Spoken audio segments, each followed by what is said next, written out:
All right, good afternoon and welcome everyone to part two of CPACE Alliance's semi-annual Roundup webinars. We are delighted today to have a new slate of program administrators who are joining us today to provide updates on their respective programs, and so that basically our members and fellow program administrators can get a great sense of what is being updated about their particular programs. And so we're delighted to have them all here today in attendance, and we're looking forward certainly to learning about what's going to be occurring in the programs for the coming year. Okay, so in terms of our agenda for this afternoon, so just a quick overview of CPACE Alliance for those who are not familiar. And then I'll just go over a few housekeeping items for the presentations today.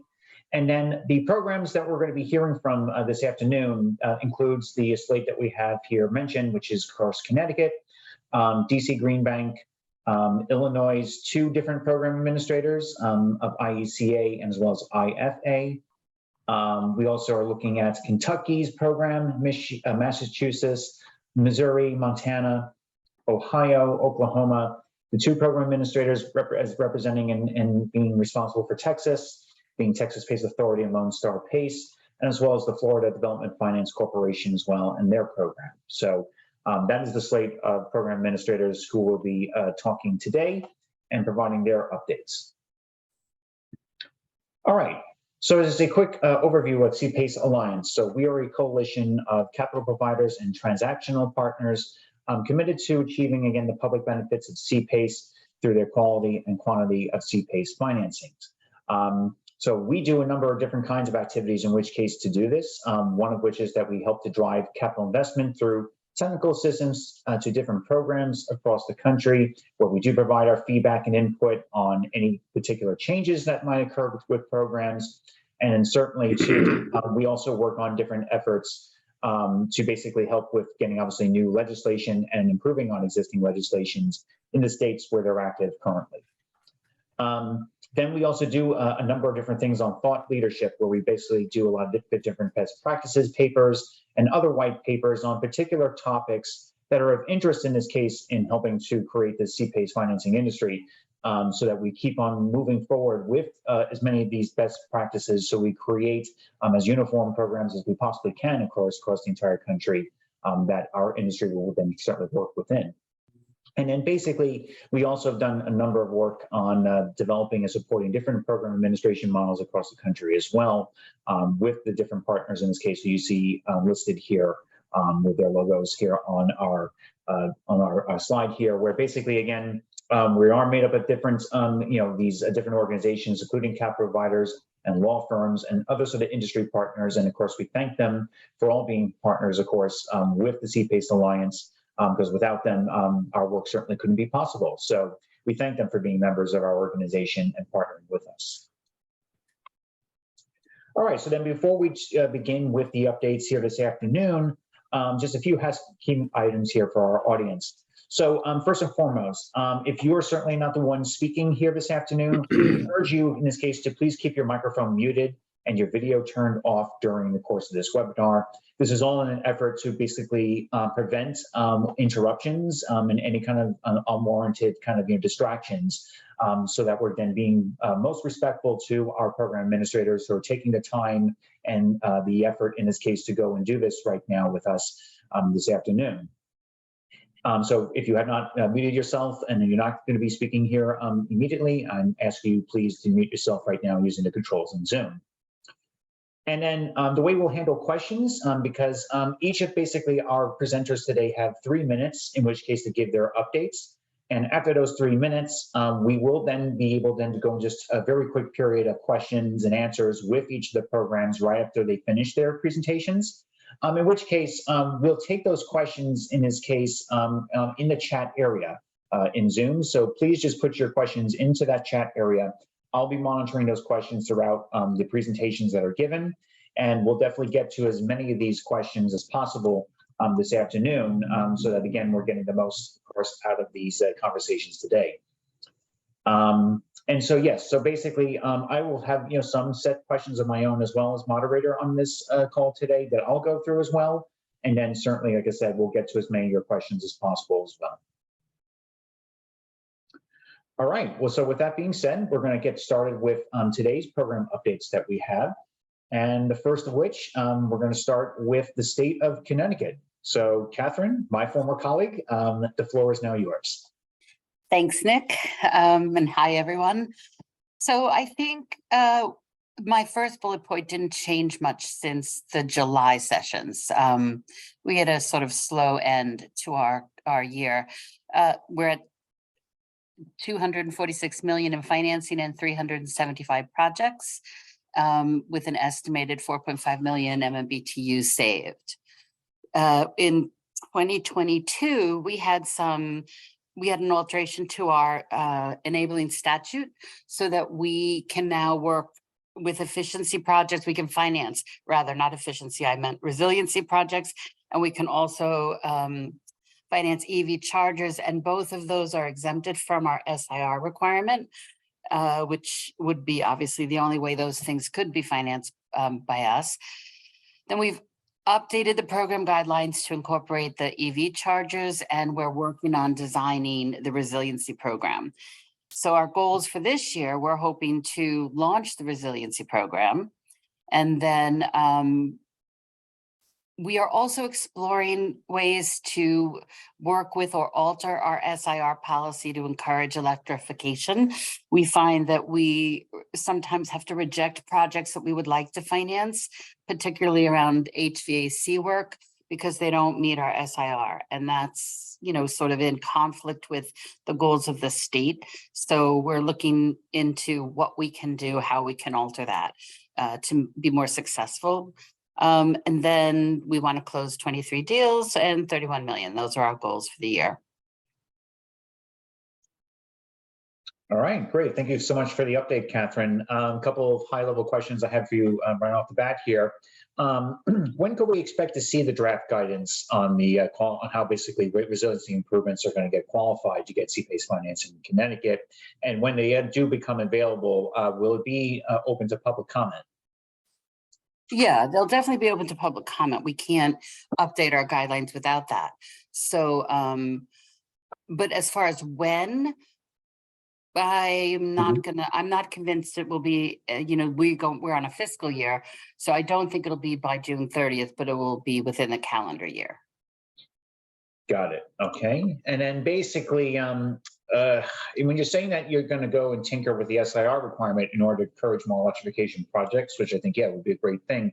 What are some initial thoughts on that in terms of how you might actually do that? Would you be tinkering with like what actually can be counted as savings in this case to be able to bolster doing those kind of projects? Well, the first thing we looked at was incremental costs, and using that and sort of rethinking the way we defined investment. And we haven't made as much progress on that front as we would like. There's also the route that we went with the EV chargers, where you eliminate the SIR for certain high efficiency and non-fossil fuel technologies. Those are the two things that we've been considering. Also that our statute requires there to be an audit report and an SIR unless it's been exempted. So a third option is to retain the SIR, but make it not necessary for it to be greater than 1. So these are the sort of the things we've been kicking around, and it's unclear yet how we'll move forward. Got it. Great. Thank you so much for that.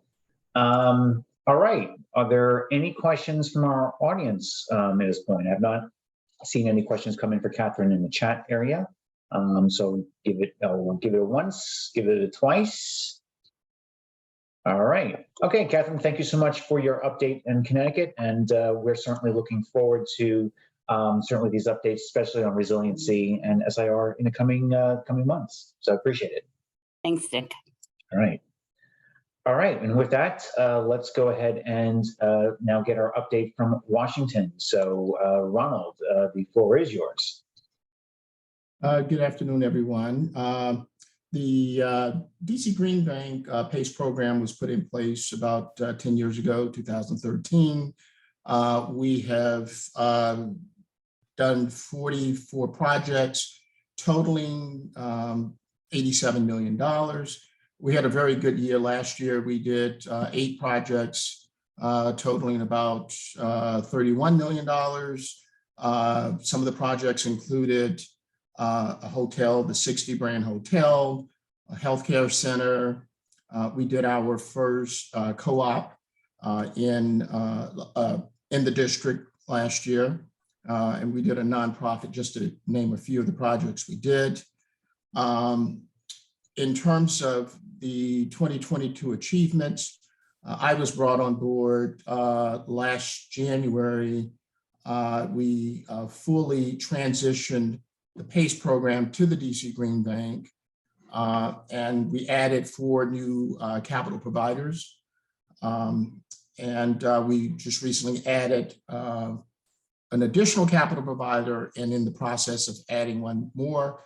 Currently we have 19 capital providers, and hopefully soon to be 20. In terms of the objectives for this year, we're looking to meet with the local bankers to try to expand the number of capital providers so we can continue to expand our footprint in the market. We are looking to increase our outreach efforts to the community so that we can educate the residents on the DC PACE program. DC has about a 28% vacancy rate. So we're seeing some movement in terms of office buildings being converted to multifamily units. So we're getting some traction there. We're looking to deepen our relationships with the capital providers, of the existing capital providers. And finally, we're looking to tighten up the PACE program guidelines. We received the guidelines from our predecessor, and so we're currently in the process of reviewing those guidelines to clean them up, as I said. I'll be more than happy to address any questions you have. Great, Ronald. Thanks for the update on the DC program. So could you just actually quickly touch on maybe some highlights of what's involved in the building energy performance standards sort of aspect in this case that I know that DC had passed? So what are the provisions within that, and how are you viewing then CPACE how that cannot be helpful in this case to meet then those requirements? Yes, well, in the BEPS requirements right now, it expands over a 15-year period, and right now that it's currently that any building that is over 50,000 square feet has to reduce their greenhouse gas emissions by 20%. Right now, DOEE has identified 900 buildings. In that spectrum, they have to provide the district with their plans by, I believe it's April 1st. And then they must have met that requirement within 5 years. And then after that, it's 25,000 square feet. And 5 years from there, it's 5,000 square feet. So it's a lot of progress. It's a long process. So we are actually, getting inquiries because of this requirement, and that has spurred the growth that we had in 2022. Got it. Great. Thanks for that. And then who do you plan to target, by the way, with your outreach efforts in helping to expand market, basically with regard to expanding market footprint in the coming year? Well, we are looking to go into, first of all, the district has several outreach venues that we have attended. We have something called Open Street, and it's in every ward. And so we go to the district, to these events, and we talk about the Green Bank, we talk about the PACE program. We're looking for those kind of venues to go out to the district. We're also looking at the various, what they call the neighborhood commissions, where we can go into their meetings and meet with people there to educate them about the program. There's so many different ways we can do this, but we're putting a plan together to do just that. Got it. Great. Thanks for sharing that. And then just got one question from the audience in this case, maybe just to clarify one of the points in the 2022 achievement section. You're saying you closed the first PACE co-op in the district. I'm assuming in this case, it was probably then like a co-op style of an apartment building in this case that in your district. Is that correct? Yeah, it's a the cooperative ownership a building. In this particular case, we were able to finance the common area of the co-op in order to do it. They did not have, this property did not have a lien on it. And so that's why we were able to go out and do the financing for that project. It was $750,000 PACE loan. Got it. Yeah, absolutely. That's what I would figure too, that it would have been something that was suited for the common areas as opposed to the individual ownership units, because I think that's where it can get a little tricky to do PACE at this point. So, all right. And are any other questions from the audience at this point? All right, seeing and hearing none. So again, thank you so much, Ronald, for the update on the DC program. And again, best of luck on 2023 here. All right, with that, let's move on now up to the Midwest, and let's get our update from IECA's administration portion of Illinois. So Jason Stringer, the floor is yours. Thanks, Nicholas.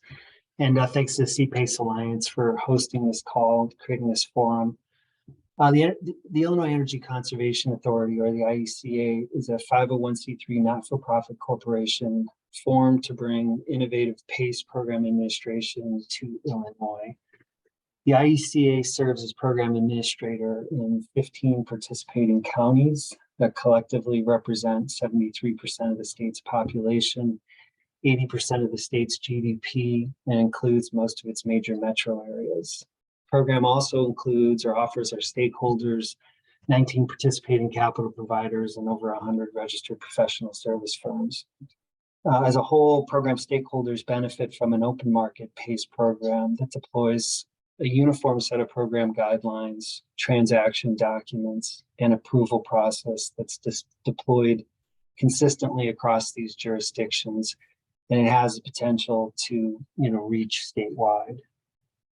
Generally, just going to go provide a recap of transaction activity since inception. Around, I think, 2019 or so, the program's closed in approximately 100 million in PACE financings. We funded in 7 different counties, and transactions have been completed by 7 distinct different capital providers. Our highlights for 2022 are we closed 43 million. Our smallest project that we got done was a $110,000 rooftop solar installation, and our largest projects were they kind of fell into the new construction bucket, and both those projects closed for well in excess of $10 million. We saw a good distribution of both retrofits, new construction completed on a wide variety of property types. In the latter portion of 2022, we did observe a slowdown in transaction activity. We think this is attributable to, some real changes in capital markets that we all experienced that kind of changed how capital is being allocated and the price of it, as well as, the usual challenges in securing lender consent, which in some cases could be attributed to capital markets in general. Looking forward to 2023, we have over 100 million in the pipeline. Some of that is transactions that have slipped into 2022. So that's encouraging to have that at the beginning of the year. And we'll just continue to do what we've been doing, which is continue to grow our program to include more participating counties around the state. And we'll engage the market and grow our stakeholder base so that we can continue to expand these economic development and clean energy benefits to our communities statewide. All right, great. Thank you so much for the update, Jason. Maybe one quick question that I had for you. So in terms of local lenders you might be trying to attract to now become qualified capital providers, is there a particular type of local lender you think that might be interested actually in wanting to do more of these kind of CPACE transactions? There's a number of, from time to time, a local lender will show up with interest. So far, most of those parties have kind of petered out. They come in and they're enthusiastic. And then when they get into it, they recognize that it's a very different product than what they're used to. And it sort of slows their momentum. But generally, in my experience, what I've observed is it's typically the smaller community banks that actually kind of hang in there and stick with it, and get through their underwriting and the review of the program and actually do transactions. I think in a lot of respects they want to try to accommodate their clients, and as their clients find out about PACE financing, they know it's good for them and it's good for their business. So I think that's some of the characteristics of local lender activity that we've observed. Got it. Great. That's really great to hear that, because I know that's always been something like that was always a dream of mine, to get basically those lenders you go to for lender consent. They could be ones could be doing their own transactions themselves too, to get some comfort level then with the whole concept. And then if they got comfortable with the concept of them basically financing their own transactions, then certainly whenever lenders come to them, it shouldn't be that scary of a concept to them to go and provide their consent. So yeah, so certainly best of luck on those efforts. Any questions from the audience for Jason? All right, I'm not seeing or hearing of any. All right, well, Jason, thank you so much for the update here. And again, best of luck to your program in 2023. Thanks, everybody. All right. All right, but we're going to stick with the state of Illinois right now. And now I'm going to turn it over to Brad, who'll give the update now for the Illinois Finance Authority. So Brad, take it away. Good afternoon. This is Brad Fletcher of the Illinois Finance Authority. IFA, for those unfamiliar, is a self-funded body politic and corporate of the state of Illinois that was created by state legislation. IFA has been active in the Illinois CPACE market since the fall of 2019, which followed the enactment of the Illinois PACE Act technical rewrite that IFA introduced in the General Assembly in the spring of 2019. As shown on the slide, during our first 2 years of CPACE activity, IFA issued conduit debt for 5 PACE projects in the aggregate principal amount of approximately $52 million. This past year, IFA issued conduit debt for 5 more PACE projects in the aggregate principal amount of approximately $23 million. Each of these conduit financings was executed on behalf of private label programs such as the Chicago PACE program, or executed on a discrete basis in various municipalities across the state. As far as 2022 achievements, this past October, IFA launched a nonpartisan, non-political IFA PACE program that is administered in part by a newly organized not-for-profit component unit of IFA known as the CPACE Open Market Initiative for both counties and municipalities that each established the IFA PACE program.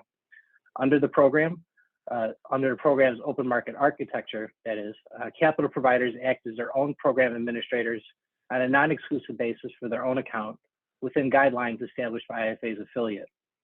The IFA PACE program offers 3 important attributes that I wanted to go over today. First, fewer and lower fees. The CPACE Open Market Initiative that does not charge any fees for program administration. The suggested fees for counties and municipalities is $150 to cover shipping of the collateral documents that they must execute to consummate any given transaction. There are 2. One is the assessment contract, and 2 is the assignment agreement.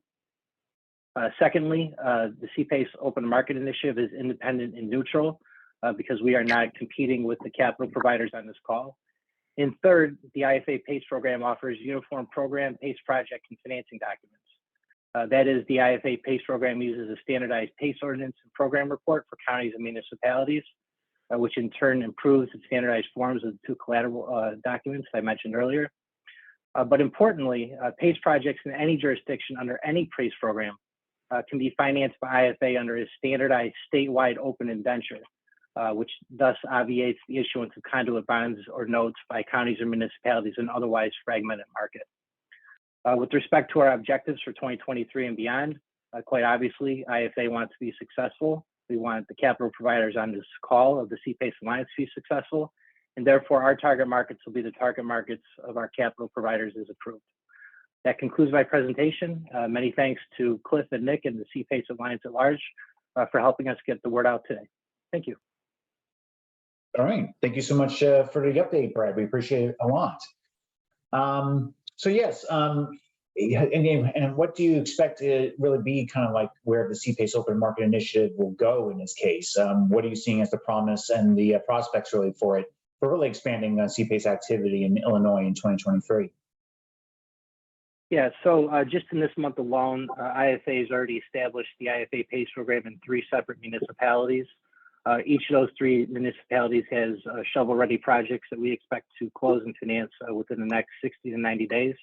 We're also actively talking to more than 1 county at this time with respect to establishing the IFA PACE program. At this point, certain counties are prohibited from establishing more than 1 program. They have an exclusive program administrator, but we'll look to establish programs at the municipal level if we're otherwise locked out. Our current pipeline, last I checked, was over $100 million. Whether or not we close and fund all of those in 2023 remains to be seen. Great, excellent. I'm glad to hear that in this case, and hopefully you'll see more and more expansion as the year goes along. So that sounds great. All right. We look forward to working with everyone. Absolutely. And then is there any questions from the audience for Brad?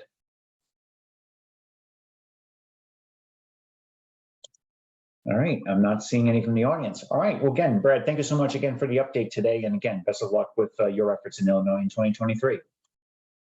Thank you so much. All right. Okay, now we're going to move on to Kentucky. And so I'm now going to turn it over to Chris Jones. Chris, the floor is yours. All right, great. Thanks, Nick. Good afternoon, everyone. So jumping into the Kentucky numbers, you can see that in 2021, at least a close through date, we were up to about 20 million. Last year, we got almost half of that number, and so some decent activity. A couple things of note is that we got our first projects closed in downtown Louisville area. So the Louisville Metro, as it's called, is a merged city-county government. So there is just one government entity for that entire county, which is the largest county as far as population and certainly commercial activity in the state. So we were really happy to get those 2 deals closed. One was a redevelopment of Whiskey Row, which is lots of bars and restaurants in the downtown district, and another was a ground up new construction hotel. So really glad to see those first couple of downtown projects come along. We did continue to add new PACE districts. Frankly, the 2 or 3 kind of top of mind are really kind of set up to close deals in the first quarter, and those look to be tracking along. So, I think general commentary of everybody from Tuesday and then, maybe on here as well so far was that maybe 2022, kind of the first half of the year was either good or bad. And then, the second half, not so strong. And I would say that was kind of what we saw in Kentucky. I think the third and fourth quarters, because of the interest rate environment, I think we kind of saw projects that were in the pipeline kind of hold, and those projects we've actually heard from over the past couple of weeks starting to turn loose and actually start to be underwritten a little bit. So that's kind of what we're seeing. Certainly very strong interest across the board, especially kind of down our 65 corridor from Louisville to the Tennessee border. also Central Kentucky and the Northern Kentucky area. So those are the, populated areas. And kind of general theme, new construction and redevelopment certainly leading the way. We do think we've actually had quite a bit of solar interest from solar developers, and obviously the Inflation Reduction Act leading that. And we're going to continue to market as we always have, reaching out to the local governments throughout, along with really, contractors, but in this case, really the solar contractors kind of top of mind. And of course, we'll continue to create the PACE districts throughout the state. All right. Thank you so much for that very comprehensive update, Chris. Appreciate that. Out of curiosity, because obviously I recognize Kentucky is obviously still known for being a coal producing state. So I know you're certainly going to have some challenges there, I think, because of that. But how do you feel like CPACE is really getting basically recognized by, say, local community stakeholders in this point, and how is it being received? Because obviously, with, again, the contentions of it remaining a state that's really kind of coal focused, do you see that there's been any kind of changing attitudes about, energy efficiency and renewable energy in the state, and that CPACE could really start taking off in the state? Yeah, so I guess a couple of comments there. So with regards to Kentucky being a coal state, it is certainly not to the extent it was, years ago. But I would say that we consciously had never marketed the program really with the energy efficiency and true clean energy characteristics, really for that reason. The term clean energy, at the very, early days of the program, and frankly, when we were part of the small working group that helped get the legislation passed in 2015, it's actually the reason that we don't historically, and also again in the very beginning, 2015, that we did not really have the words PACE as far as clean energy in the state statute. We termed it Energy Project Assessment District. And so throughout the state, and a lot of the early adopters as far as local governments and even our state partners really know it by EPAD or EPAD financing. And so, but that has definitely, changed.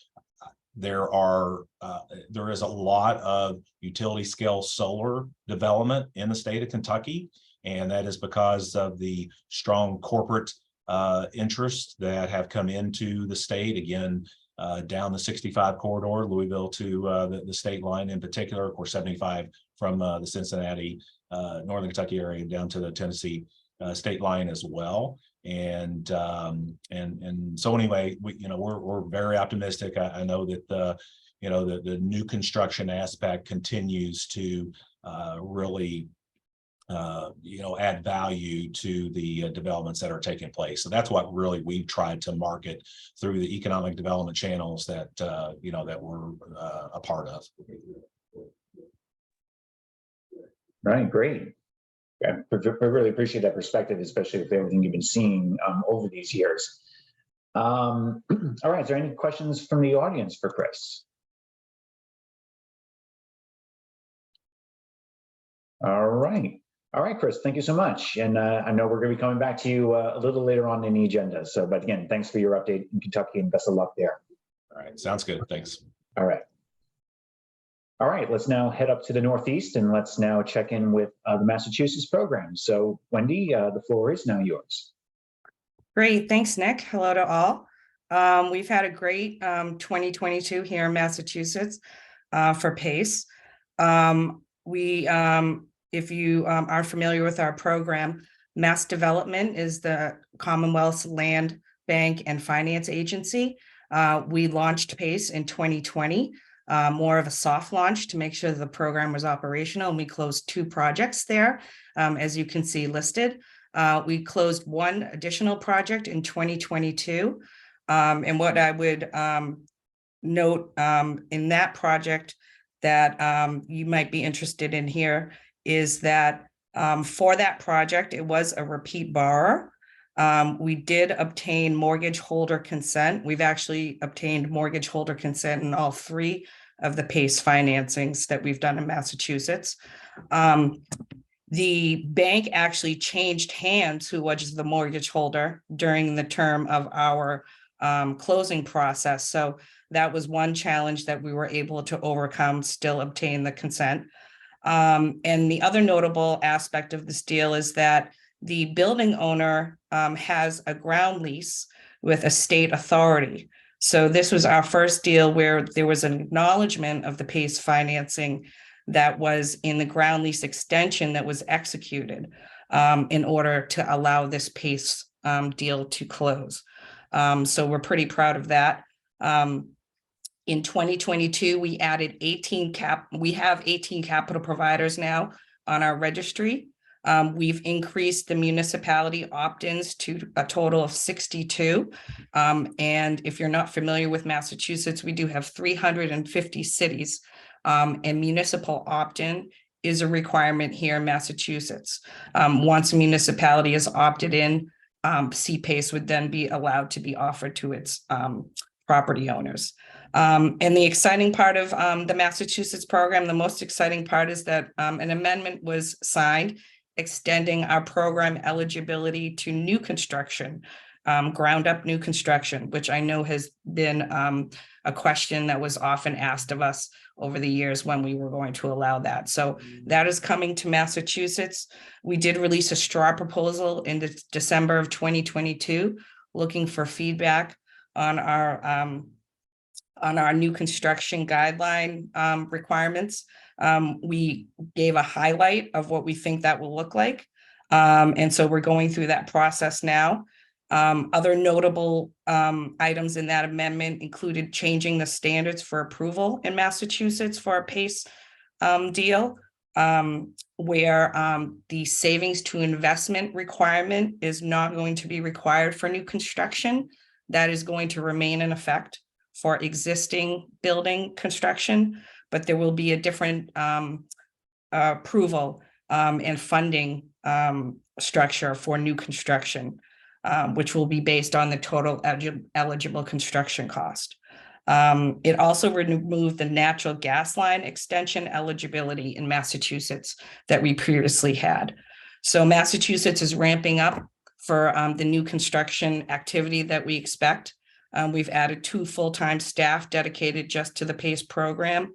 We revamped our landing page on the Mass Development website. So we are really excited to come into the 2023 year to try to close many projects. We have a robust pipeline that we know of, many that are developer and owner sourced. In Massachusetts, a building developer or owner self-selects their capital provider from the registry that we have at Mass Development. We provide that to any inquiries that we receive who have projects and are seeking financing. And we know of many of those in our pipeline that are coming and are waiting for the updates on our new construction.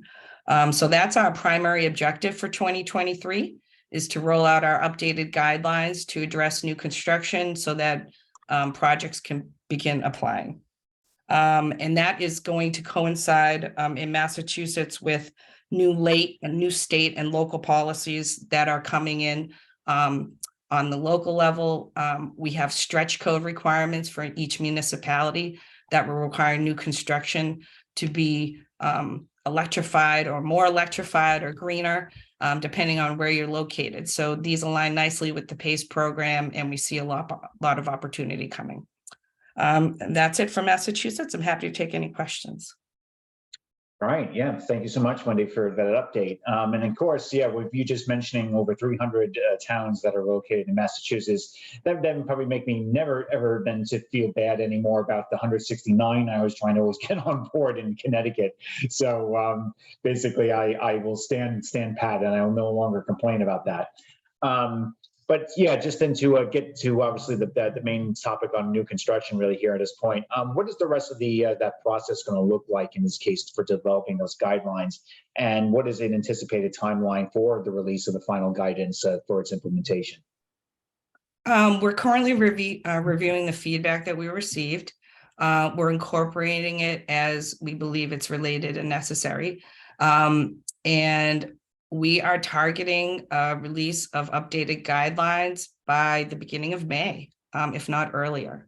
So that's the timeline we're looking at right now. Hopefully nothing gets in that way. Great. Appreciate that additional feedback and information in this case, just so that our members know about that. All right. Is there any other questions for Wendy this afternoon?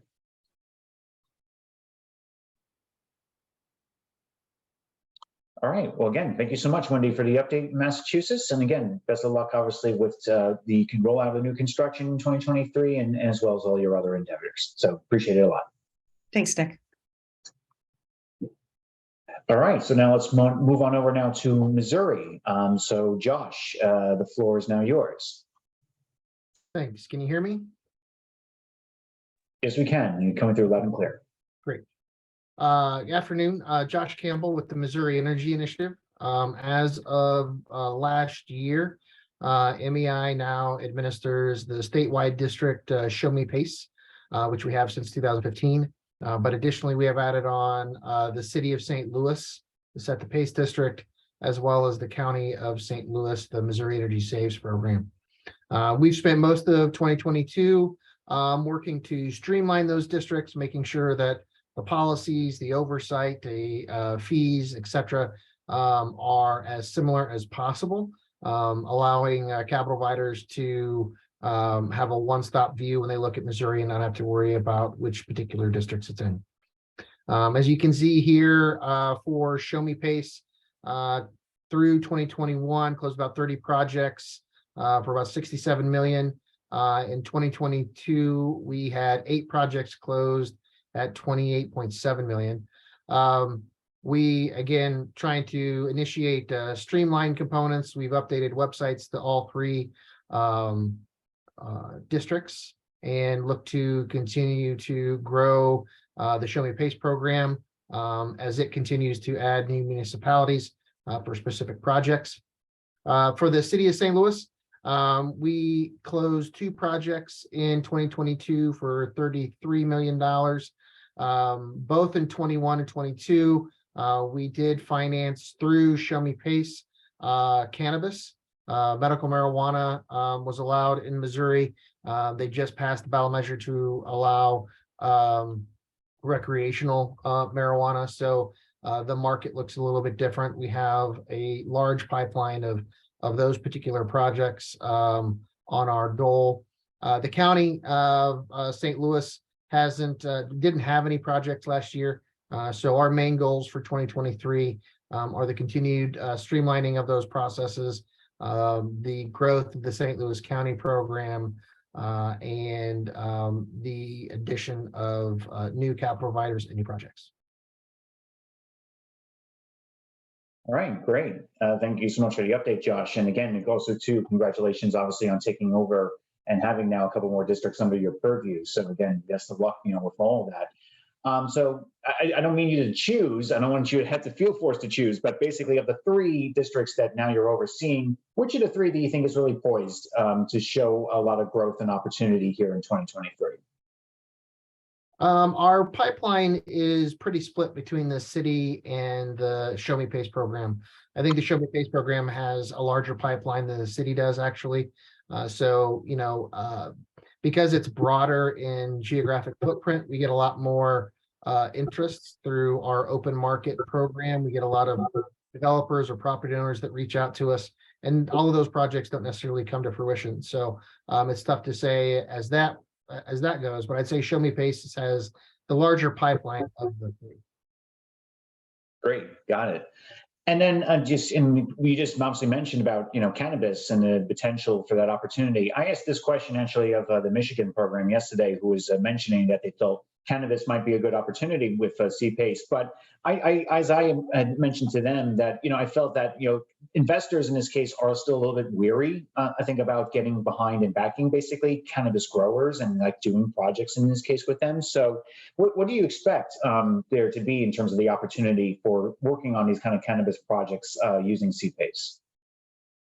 Well, I'd say there's several folks likely on this call who have considered dabbling or actually have funded medical marijuana or cannabis. I'd say there is, of the traditional PACE lenders, we have not seen a lot interested.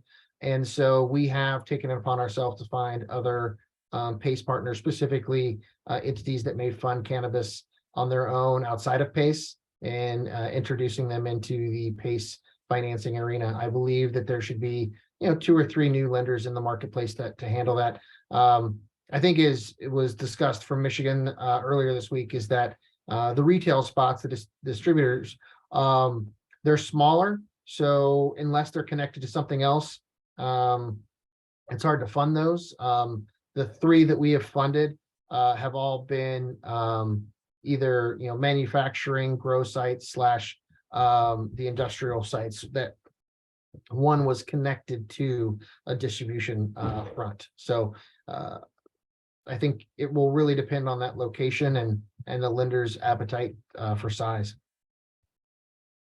Yeah, got it. Absolutely. All right. Was there any questions for Josh from the audience? All right. All right. Well, thank you again for the update, Josh. We appreciate it a lot. And of course, best of luck throughout all 3 districts that you're overseeing in Missouri in 2023. Thank you. All right.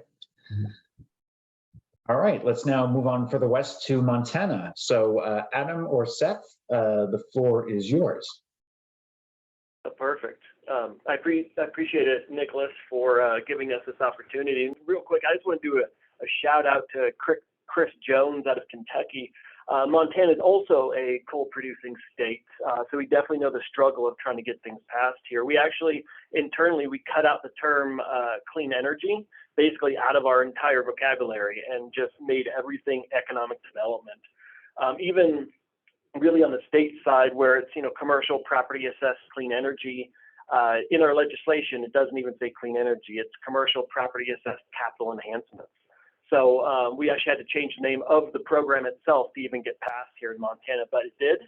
We actually just launched the program January 1st of 2022. So it's been active now for about a year and 3 weeks.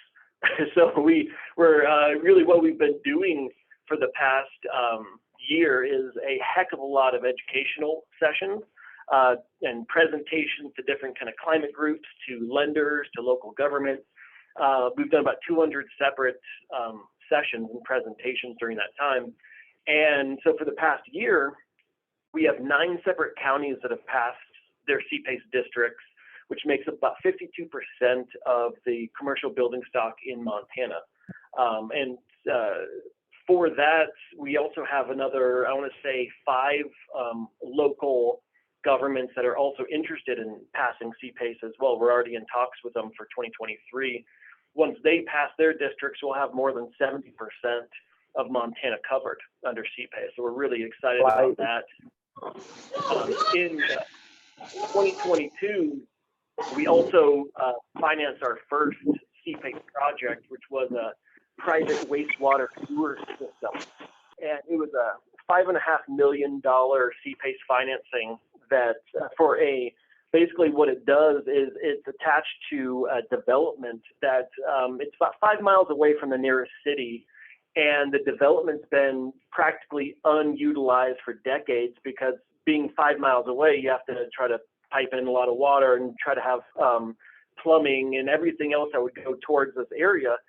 And the area is starting to really build up. So we were able to put in and help finance this private wastewater sewer system. And it opens up over 200 acres of development in this particular intersection, which is actually one of the busiest intersections in Montana. It was a $5.5 million CPACE financing, and a projected savings on its $10 million over its useful life. But what really is exciting is the fact that it actually is showing over 300 million gallons of water saved over its useful life. So it's a really awesome project that we were able to be involved in, that really helps out development in this whole area. And so we're hoping to do more innovative kind of different projects like this in different parts of Montana. what's fun is a lot of people don't really consider rural areas to be innovative until you actually sit down and look at the projects that are happening. Because if you live in a rural area where you have more cows than you do people, you have to be innovative with the projects that you do. You can't do a lot of, cookie cutter type of projects, or development just won't happen. So we were very excited and pleased we're able to be part of that. So going forward in 2023, like I mentioned, our last year was all about education, all about presentations.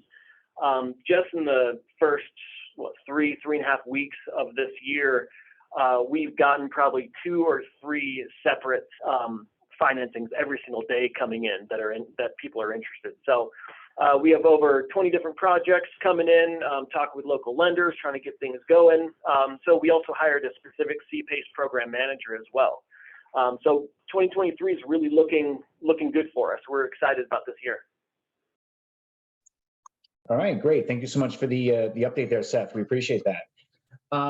So I think the immediate question that I had for you in this case was, so what types of institutions in this case are you seeing in terms of the local lenders who are expressing interest in wanting to finance their own CPACE projects in Montana? Great question. So we're seeing a lot of local community lenders. Apart from CPACE, us as the Montana Facility Finance Authority, our bread and butter is financing healthcare organizations, and so CPACE is a separate project or program that we work on. So we have a lot of really good connections and really good relationships with local banks and credit unions and small towns that really want to finance projects in their town. So we have probably a dozen or so different local lenders, community banks, community credit unions, CDFIs that are interested in providing financing for CPACE projects. Oh, great. And certainly I wish you luck with that. We're trying to attract those local lenders is, again, that's something that I always was dreaming of, that we could get, as more local lenders interested in wanting to do CPACE transactions on their own. All right. Was there any other questions from the audience for Seth?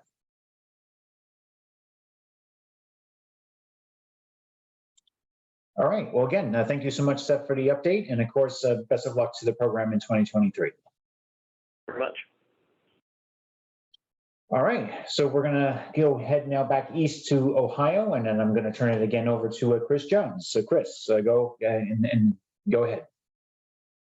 All right, thanks, Nick. Also, I do have my colleague Caleb Bell with Bricker Neckler, which most everyone on the call knows and has worked with. So if there's any questions that come in I can't answer, I do have backup here, but I do know the numbers well. So we were had a good year last year. As you can see, we got a little over 150 million. We were which put us at 680 total since program inceptions across the state. We were a little bummed. We were hoping to hit the 700 million even mark cumulatively, but we we'll have to shoot. We'll certainly obviously go by that pretty quickly, but we're hoping that maybe we can get to 900 million cumulatively for next year. I'll get to that down below in the pipeline fairly quickly here. So I guess from the July update, none of really, I would say the 22 achievements changed a whole lot. The new construction percentage stayed consistent with regards to lots of new construction, definitely over half. We did actually get in the largest closing to date, and that was a $38 million project over in the Canton Hall of Fame developments. And I'd say another thing that was noteworthy for us is that the majority, compared to previous years, the majority of the closings we had actually first-time lender consents. And so, that's always a good thing, because that's certainly telling you that there are, that pace is spreading, and, additional senior lenders are, learning about PACE, and so, just a good thing all the way around from our perspective. And we also continue to streamline approval processes for municipalities. I know we talked about this back in July, but Cleveland and Cincinnati were our targets for that. And I think we even had Dayton in there, and that work continues. I think, as everybody knows, working with local governments, especially the larger ones, nothing happens overnight. So I would report that we don't have final streamlined processes in place. We are very confident that in the first and second quarter that we will get those in place. And although we can't announce anything now, especially in the Cincinnati market, we feel that we're going to be able to make a nice announcement in probably the second quarter with regards to some of the collection fees that have been high there. So that would be for our July update. As far as 2023, the pipeline is very strong. I think, like I mentioned, in Kentucky, we feel that we had, quite a few developments in the applications, at least the initial applications that came in, really kind of, held, but we have seen significant intake again for either initial underwriting or otherwise. So we feel, frankly, that we are going to target the $200 million mark for the coming year. So we've got a lot of work cut out for us, but it is we're very, very optimistic. Again, the rural areas can continue to develop, and we're happy about that, because certainly most of the projects to date have been in the metro areas, but we have seen some good rural counties develop for us. And then again, same thing, new construction, redevelopments, and very, very bullish on what's going to come in through solar with the Inflation Reduction Act incentives. All right, great. Well, thank you so much for the update, Chris. We appreciate that. So you were speaking, obviously, yes, of this process for streamlining approval in the state of Ohio. So, but like, what's actually going into that? Like, what specifically about the process in Ohio is then going to be getting streamlined in this case? Yep. So I want to punt that one over, or lateral it over to my colleague Caleb. Yeah, Caleb, go ahead. Hey, Chris. Hey, Nick. So the answer there is really about local government approvals. Some communities will take a little bit longer based on their organizational structure, perhaps city council with multiple reads. Other communities can do approvals a little more quickly, like a township board of trustees. And what we are doing to take out some of that time frame and process involves delegation of power from the legislature to a staff person or a department or a city manager. And these are all different choices. They're done at the local level, but each one of them really takes out approval time. And so we're working on that. And frankly, it's the larger communities that want it the most. The key community in the state, Columbus, has done this for several years now. They've financed almost $200 million apiece and have done it through a departmental approval process delegated from their city council. So, it's that delegated concept to get approvals done correctly and properly, but quickly. Got it. Yep, absolutely. So that sounds good. And I can wish you luck on trying to get that done in this case, so that it can actually help with that local approval process in this case. All right, well, I didn't have any other questions. Were there any other questions from the audience? All right. Well, again, thank you so much, Chris, and thank you so much, Caleb. Again, best of luck again in the Ohio program in 2023. Good, thanks. All right. All right, and then we're going to go back a little further west to Oklahoma. So, Nancy, the floor now is yours.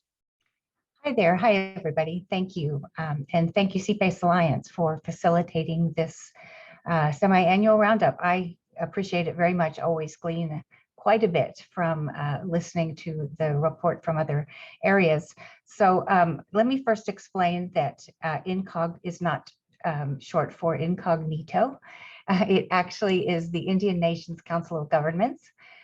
So I've been with INCOG this is my 25th year, but not with CPACE for 25 years. So INCOG is the Voluntary Association of, we are a COG, which is a Voluntary Association of Governments, also not a cog in the government. We're here to help, truly.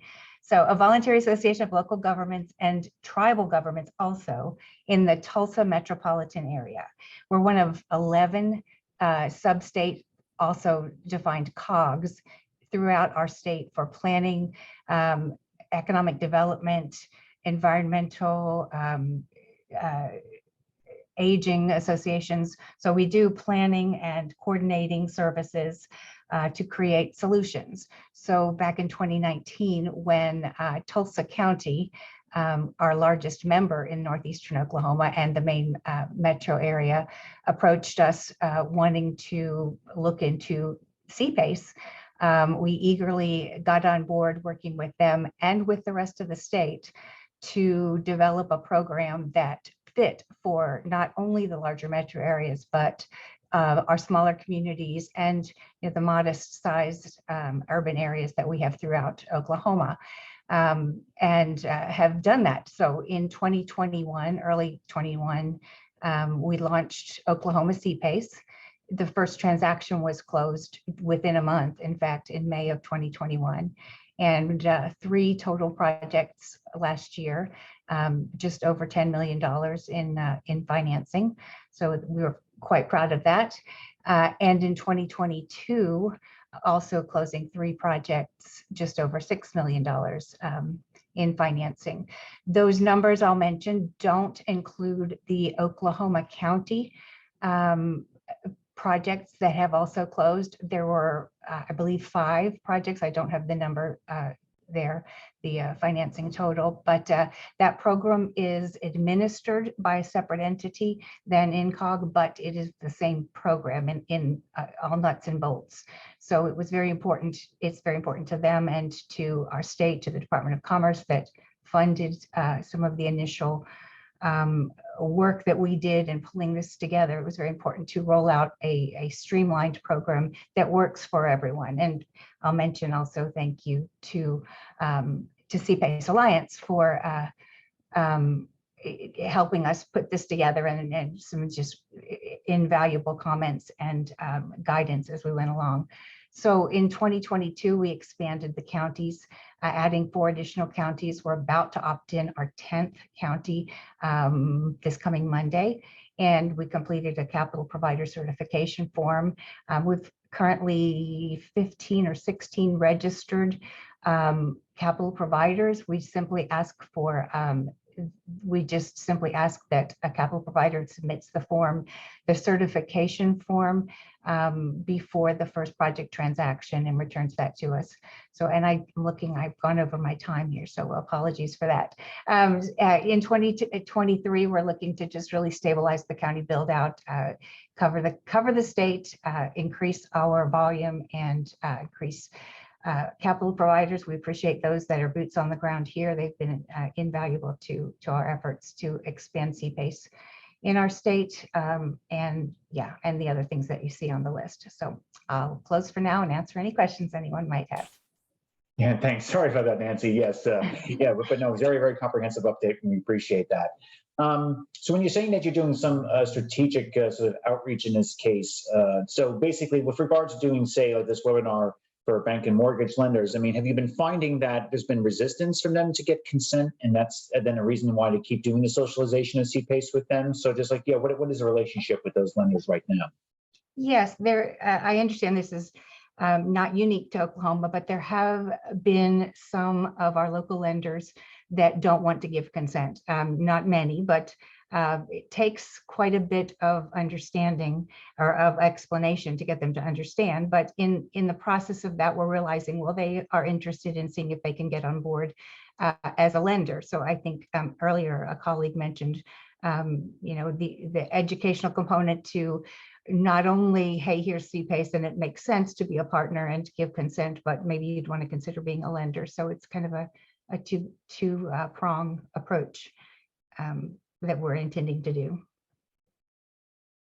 Got it. Yeah, and absolutely, because I think anything you can do to get the outreach to them so that they understand completely what CPACE is, I think it could go a long way to help with getting them to consent on transactions. A question from the audience that I just received, it says, does Oklahoma have any experience of PACE in working in Native American communities? We have not currently closed a project yet in a specific, tribal area. About actually 2/3, let me clarify, 2/3 of the state of Oklahoma is in that original territory of Indian Territory. For that reason, the IN in Indian Nations, we are in Indian Nations, all of the counties in the area. So in one regard, all of our projects are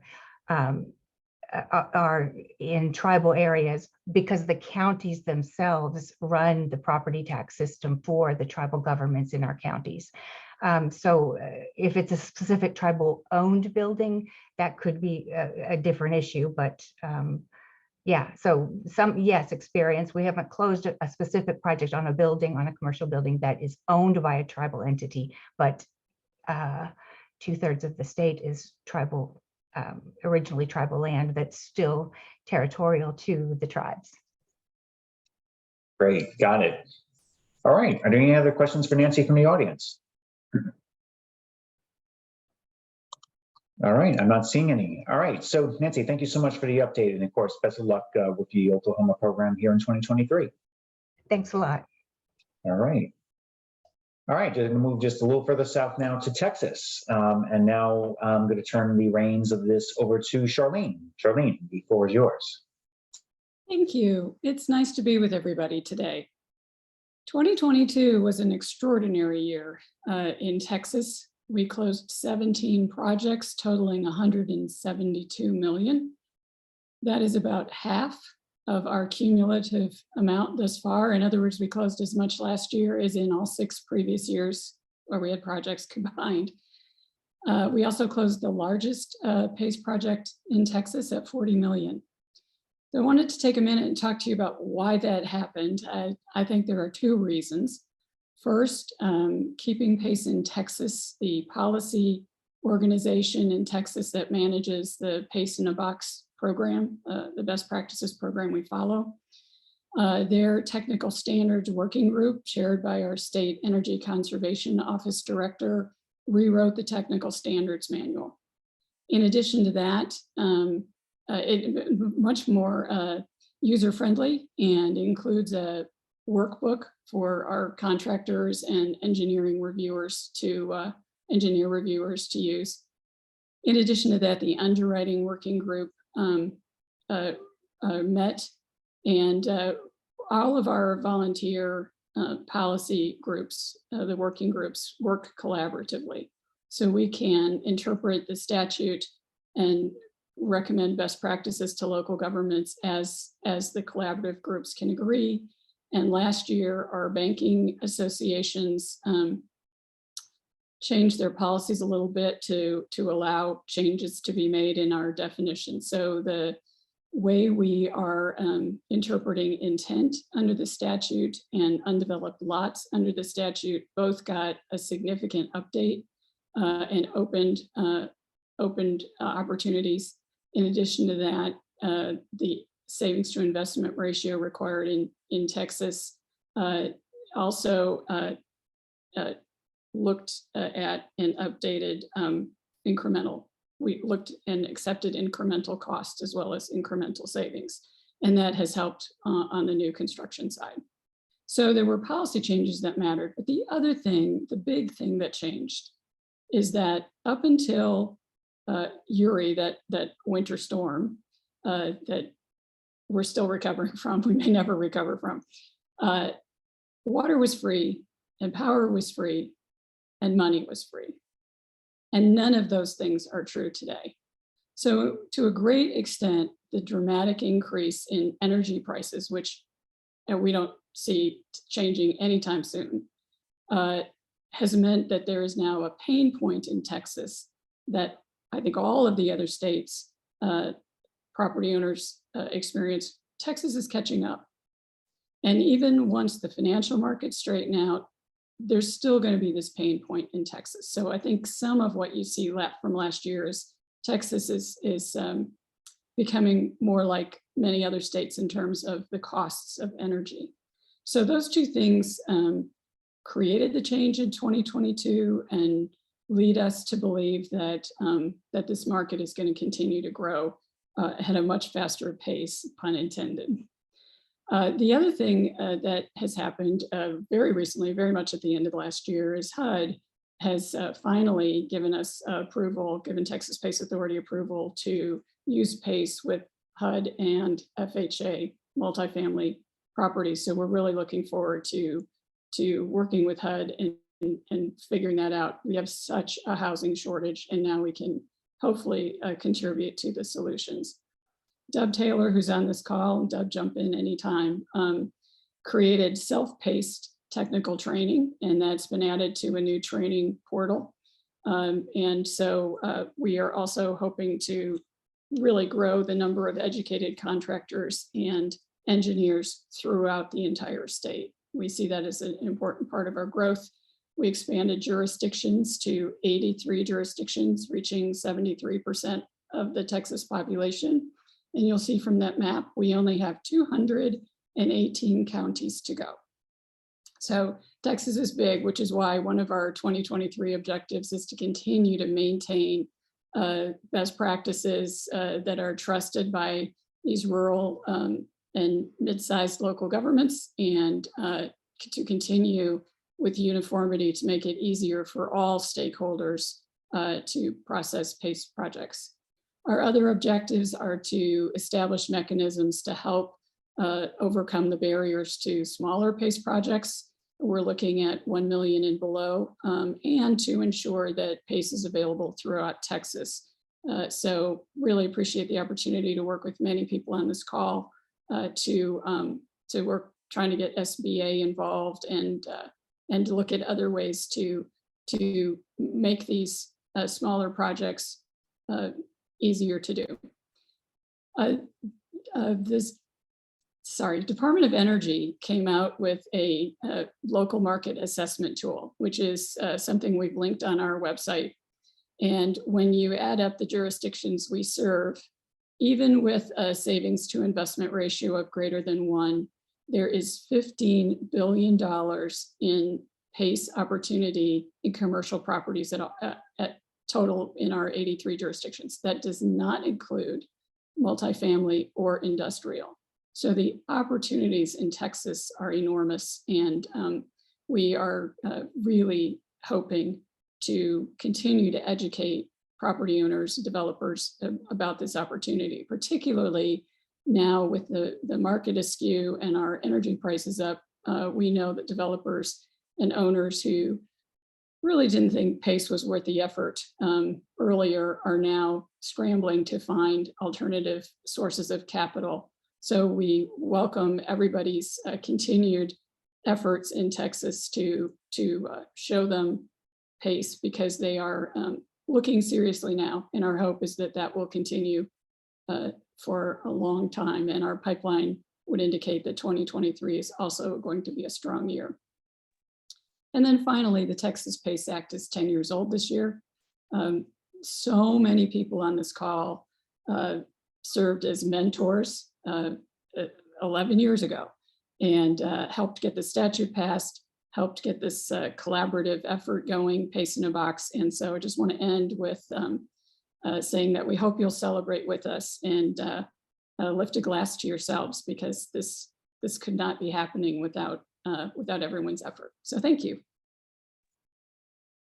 All right, great. Thank you so much for that update. And of course, yeah, congratulations, by the way, too, on getting that HUD approval finally, because I think, as you mentioned before the call started, that was a 6-year process in this for you in Texas. So I think I don't think I should be complaining when I was able to obtain it finally for Connecticut's program. I was still there, and it took a year in this case. So I guess I have nothing to complain about anymore. So, but again, congratulations on that. All right. Well, again, thank you so much again, Charlene, for your presentation today. And again, best of luck, of course, with all these endeavors in 2023. We appreciate it. Thank you. All right. All right. And then we're going to move on to the next administrator who also works in Texas, and that being Lone Star PACE. So Glenn, the floor is now yours. Hey, thank you so much, Nicholas and Cliff and CPACE Alliance, for having us here. We are just so excited about the current opportunities within Texas and with CPACE. As you can see through the numbers right there, we closed through 2021 6 projects totaling $16 million.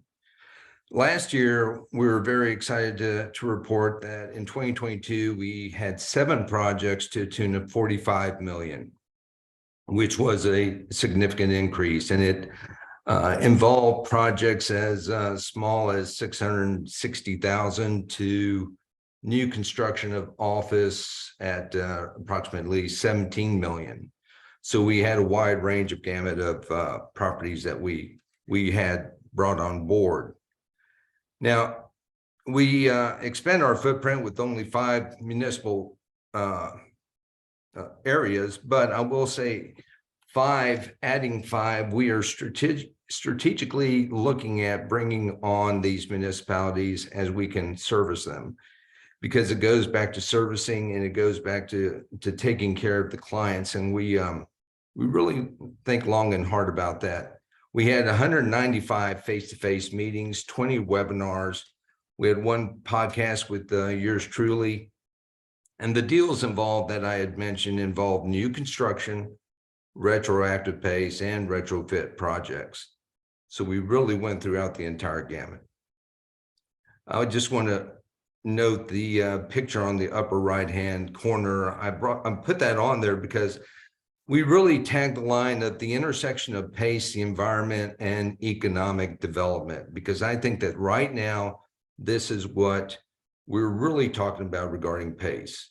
It is involving sustainability, which helps the environment, but also we're showing people that with senior lenders pulling back from, say, 70-75% LTV and going back and coming down to, say, 45-50%, PACE is an excellent source to fill that gap and providing economic development.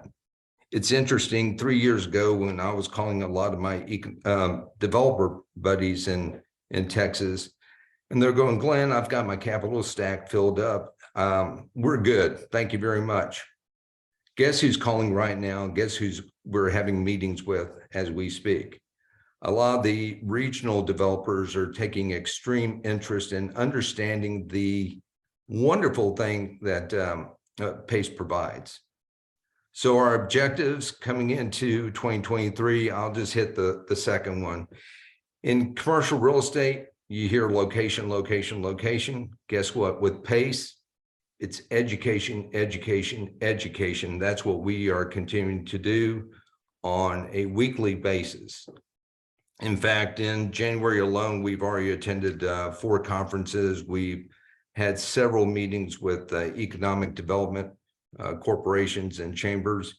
So that will continue and that will get the word out regarding PACE. So thank you for having us. Appreciate it. All right, thank you so much, Glenn, for the update on Lone Star PACE's territory. Just one quick question that I had for you. So how many jurisdictions are you active in right now in Texas? And certainly how far and wide of a net are you trying to cast, in this case, to grow your territory in Texas? Well, that's a great question, Nick. We're trying to broaden the net as wide as possible, but I had mentioned that we take a very cautious approach on adding these municipalities, because it's hard work from the standpoint of educating and making sure we reach out to the contractors within those areas. But currently we are in 12 counties and 5 cities within Texas. You may say, okay, out of 254, you're probably not servicing that many people. But when you look at the numbers in the counties that we have, we are servicing about 42% of the population of Texas. So that's pretty good. Got it. Great. Yeah. Thanks for letting us know that in this case. That's wonderful. All right. Well, again, thank you so much, Glenn, for your update this afternoon. And of course, yeah, best of luck to Lone Star PACE in your efforts in Texas in 2023. Thank you. All right. Well, last but certainly not least at this point, let's now go down to Florida and representative of the Florida Development Finance Corporation's district. So Ryan, the floor is now yours. Thank you, Nick. Appreciate the ability to be here, and just thank you for putting this on. The FDFC was designated as a special development finance authority for economic purposes 30 years ago, so we've been around for quite a while now, but really have been dealing with commercial PACE. Our first closing was back in 2019. And we had a good run from 2019 to 2021, consistent growth within the program, which brought us to 18 closings for just over 67 million in project amounts. Consistently, we've been doing multifamily projects, really revolving around senior housing here in Florida and hospitality, as you could probably understand. After the 2021 year, with market conditions that everybody else has kind of walked through, we've had kind of a little bit of a decrease going into the 2020 year. And we only closed 5 projects totaling just over 31 million. There's a positive that we closed our first project over 10 million. And we also onboarded a large national bank in JP Morgan Chase. We're still working with them on an agreement and hope to have that finalized here soon, which will help us pick up the activity as we grow into 2023. Our objectives in 2023 are to close double digits within the year. Seems small in comparison to what I'm hearing in Texas.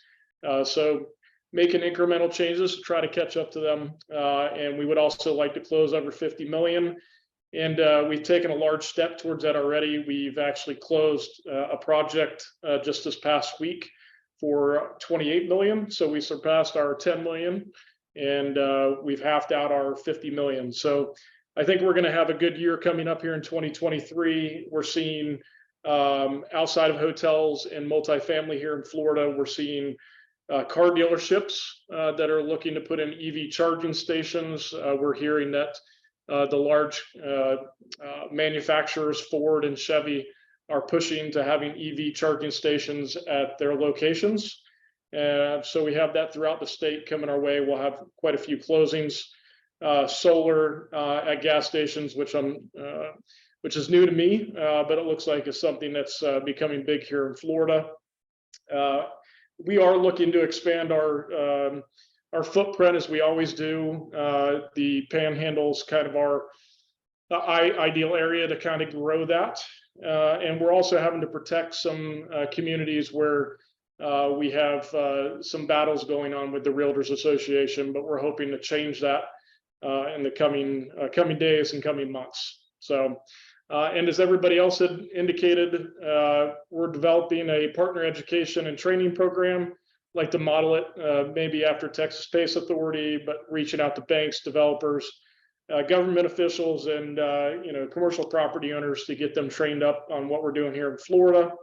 We're just hoping for a great year. So I'll end it there and see if you guys have any questions, or Nick, if you have any questions for us. All right. Well, yeah, thank you so much for the update, Ryan. No, actually, I can say I didn't have any personal questions of mine for you here this afternoon. Okay. And I'm looking now to see, of course, if anything's come in here through our chat. I'm not seeing any. So, all right. Well, again, Ryan, we appreciate you giving the update this afternoon. And of course, again, best of luck to your program here in 2023. Thank you very much. Okay. All right. Well, so with that, that was our slate of program administrators who wanted to give their updates for today. So again, we appreciate all of our program administrators in this case across these calls on Tuesday and as well as today for taking the time out to provide the updates that they did on their programs. So this call, and of course, as well as the one that was held on Tuesday, both of these calls were recorded today. So they both are going to be made available on our CPACE Alliance YouTube channel. I'm hopeful by the end of the day tomorrow. So you'll be able to access those for future viewings and to get any other additional information that you may not have picked up across the calls when you listen to them the first time around. And then certainly the slides also too for all of our presenters, and even for some of those who are not able to present, we'll make those available as well to you all. So you have the actual slides of all the different presenters over the last 2 calls, and as well as for those who weren't able to make it. We want to feature all of them as well. And then certainly in the coming months here, we're going to continue certainly providing you with topical webinars on very important topics that we see as being impactful in the CPACE industry. And we're really excited to start rolling out those particular webinars. And once we have more information about those topics and when we will hold them, we'll definitely reach out to you all so you can be invited to attend those calls when we hold them. So, but again, we want to thank you all so much for joining us, at least for today. And certainly we look forward to providing you with some really helpful and great topics on webinars, certainly in the near future. So thanks again. Have a good day, and we'll be in touch. Have a good night.